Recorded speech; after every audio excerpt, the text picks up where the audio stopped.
mashkullore kanë përpara nyen o ose enas, si dhe mbaresat përkatëse os, is, as, es, us.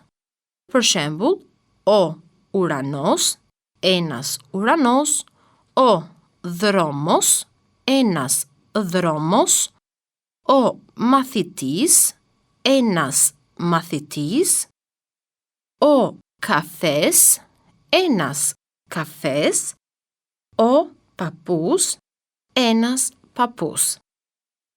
E njëjta gjë vijonte edhe për emrat e gjinisë femërore, ku ato dalloheshin nga nyja i ose mia dhe nga mbaresat përkatëse a dhe i, ita. Për shembull, i ose mia dhulja, i ose mia platia, i ose mia grami, e të tjera.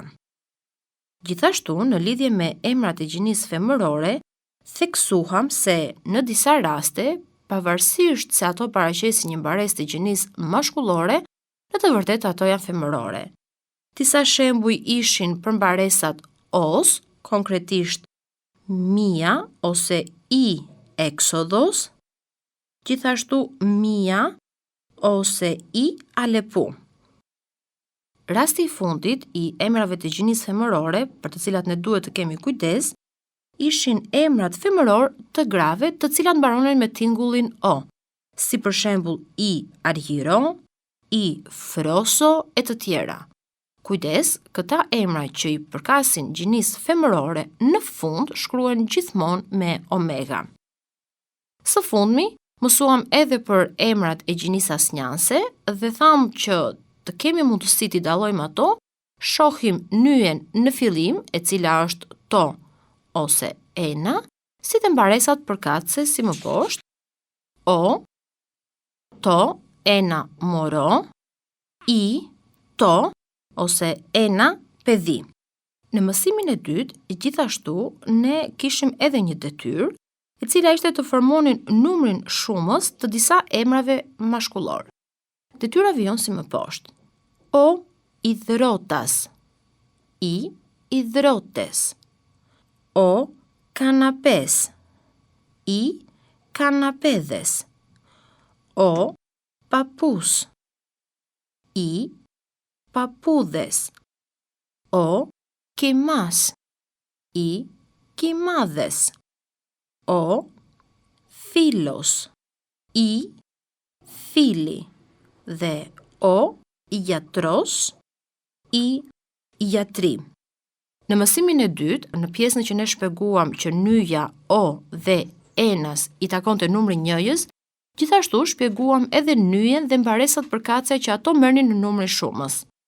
Pra, o, uranos, për shembull, kthehej i urani, ose o mathitis, pra mbaresa is, i mathites. O kafes, mbaresa es, merrte një rrokje shtes duke u kthyer në numrin shumës i kafedes. E njëjta gjë ndodhte edhe me emrat e gjinisë mashkullore që kanë mbaresën us, konkretisht o papus, kur ky emër kthehet në numrin shumës, ajo merr një rrokje shtes duke u kthyer në emrin i papudes. Detyra vijonte mëtej edhe me disa emra të gjinisë femërore, në të cilat ju përsëri duhet të formonit numrin shumës. Detyra vijon si më poshtë. I taraca, i taraces, i skupa, i skupes, i tileorasi, i tileorasis, dhe i Alepu, i Alepudes. Në lidhje me mbaresat e shumësit, përsëri ndiqet e njëjta logjik ashtu si dhe emrat e gjinisë mashkullore. Pra, nyja i kthehet dhe ajo në i, por në këtë radhë duke u shënuar me omikron jota.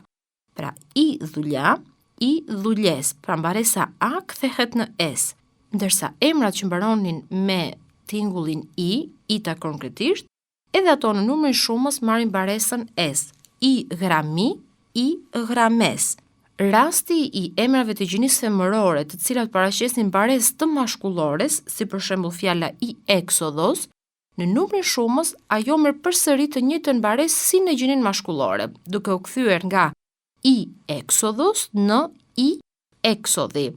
Nyja i e numrit shumës shënohet me omikron jota, gjithashtu edhe mbaresa përsëri me omikron jota.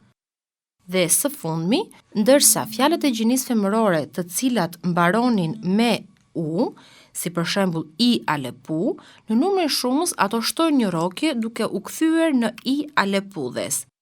Dhe së fundmi, emrat femëror të grave, të cilat mbaronin me tingullin o dhe theksohen shkruhen me omega, si për shembull i Vaso ose i Ariro, ato nuk kanë numër shumës. Detyra e fundit që kishim nga mësimi i dytë ishte përsëri kthimi nga numri njëjës në numër shumës i disa emrave të gjinisë asnjanse. Dhe konkretisht kishim fjalët to pedhi, e cila kthehet ta pedhja, to podhilato, e cila do të kthehet ta podhilata, to ktirio, e cila do të kthehet ta ktirja, to nisi, ta nisja, dhe fjala e fundit to asteri, që do të kthehet ta asterja. Ashtu siç përmendëm edhe për dy gjinit e tjera, edhe gjinia asnjanse, në numrin shumës merr një mbaresë tjetër. Konkretisht nyja to kthehet në ta, ndërsa mbaresa o në a.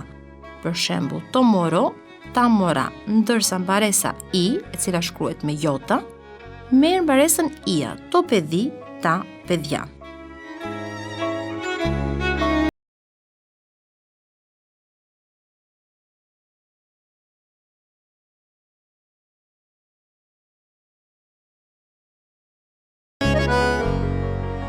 Le të vijojmë në mësimin e sotshëm, ku do të mësojmë mbi përemrat vetor, prosopikes, adonimies. Përemra vetor, pra prosopikes adonimies, quhen përemrat që tregojnë tri personat e ligjërimit, pra atë që flet, veta e parë, atë të cilit i flasim, veta e dytë, dhe atë frymor ose send për të cilin flasim, veta e tretë. Përemrat vetor në gjuhën greke janë: veta e parë, ego, unë; veta e dytë, esi, ti; veta e tretë, gjinia mashkullore, aftos; gjinia femërore, afti; gjinia asnjanse, afto; ai, ajo; dhe së fundmi gjinia asnjanse, e cila përshtatet në varësi të foljes që shoqëron. Numri shumës: emis, ne; esis, ju; afti, gjinia mashkullore; aftes, gjinia femërore; afta, gjinia asnjanse, pra ata, ato dhe gjinia asnjanse shumës. Le t'i themi dhe një herë përemrat vetor në gjuhën greke: i prosopikes, adonimies, ego, esi, aftos, afti, afto. Numër shumës: emis, esis, afti, aftes, afta. Nëse vëmre në shqiptim, veta e tretë njëjës, gjinia femërore, është afti, ndërsa veta e tretë shumës, gjinia mashkullore, është përsëri afti. Kujdes, në shqiptim të dyja këto përemra janë njësoj me njëri tjetrin, mirë por në shkrim ato ndryshojnë. Dhe konkretisht, gjinia femërore, pra veta e tretë njëjës afti, në fund shënohet me ita, njësoj si emrat e gjinisë femërore që shpjeguam në mësimin e dytë. Ndërsa veta e tretë shumës, gjinia mashkullore, e cila përsëri shqiptohet afti, në fund shkruhet me omikron jota, njësoj si mbaresa e emrave të gjinisë mashkullore shumës.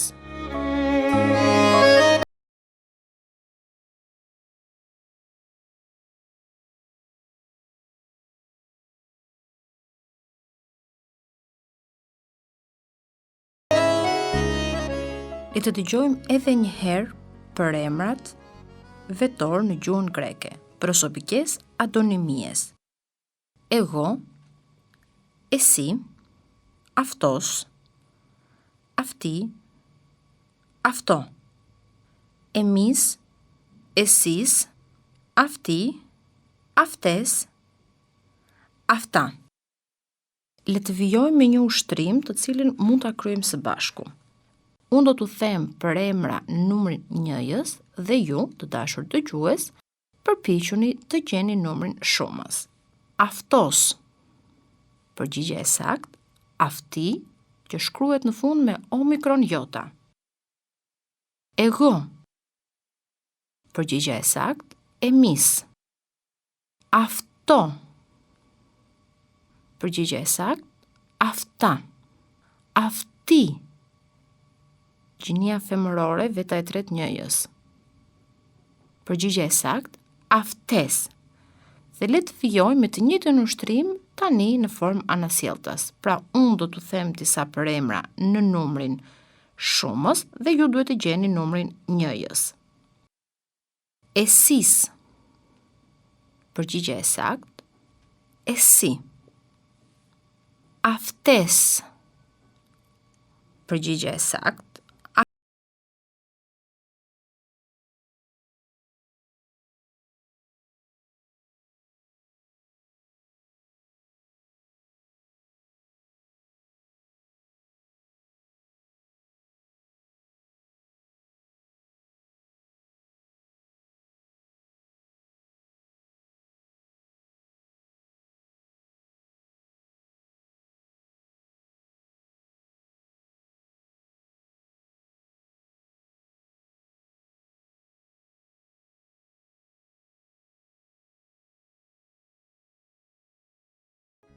tham që për emrat vetor mund të zvendësojnë dhe emra të caktuar, frymor ose jo.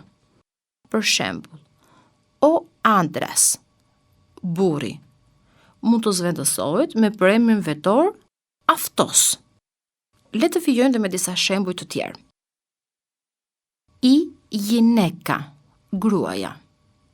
Përgjigje e saktë, afti.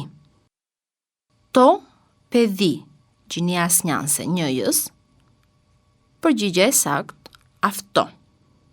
I andres, gjinia mashkullore shumës, burrat. Përgjigje e saktë, afti, në fund shënohet me omikron jota.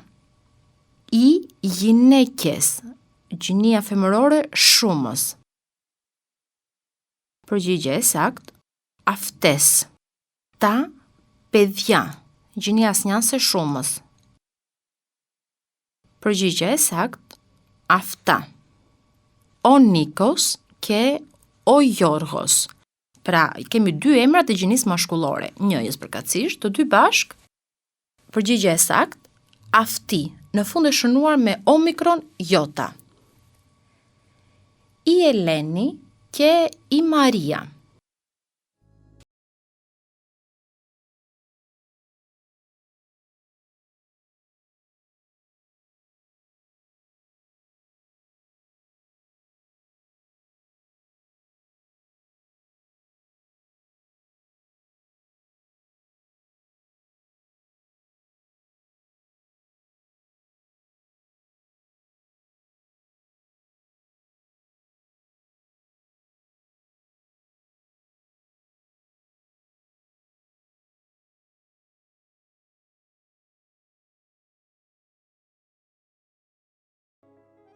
Zvendësoni emrat e mëposhtëm me përemrin e duhur vetor. Εσύ και ο Κώστας. Ο Γιώργος και εγώ. Ο Νίκος και ο Γιάννης.